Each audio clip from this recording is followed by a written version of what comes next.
आप देख रहे हैं आपका अपना टीवी चैनल आरजे रमझाझर।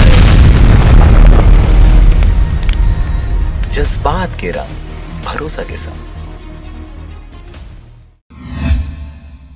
भूमि पूजन कार्यक्रम को संबोधित करते हुए विधायक देवव्रत सिंह ने ग्राम गभरा की प्रशंसा की। उन्होंने कहा कि ग्राम में विभिन्न कार्यों के निर्माण से ग्रामवासी व आसपास क्षेत्र के लोगों को सुविधा मिलेगी। साथ ही 100 करोड़ से अधिक लागत से बनने वाले श्री सिद्ध बाबा जलाशय बनना है। गांव में 5 वर्ष तक कार्य चलता रहेगा। गांव का विकास होगा। हर साल 40 लाख की लागत से ग्राम का विकास होता रहेगा। ग्राम गभरा आने वाले दिनों में विधानसभा के सबसे विकसित गांव के रूप में जाना जाएगा। देवव्रत ने आगे कहा कि गांव के स्कूल में बच्चों के लिए बैठने के लिए बेंच कुर्सी देने का घोषणा किया जा रहा है।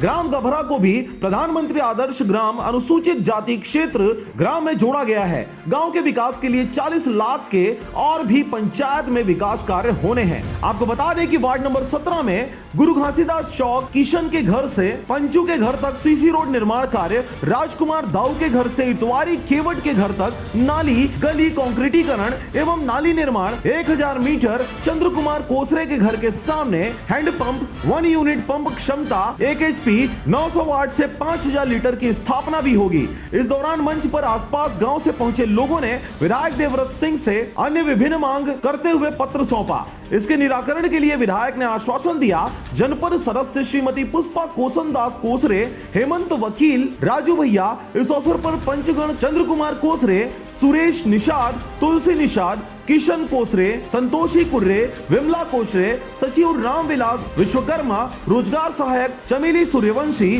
सरपंच संतोष जांघेल सहित ग्राम के लोग बड़ी संख्या में उपस्थित रहे। राजनांदगांव के छुई खदान से चंद्र कुमार कोसरे की रिपोर्ट, आरजे रमझाझर।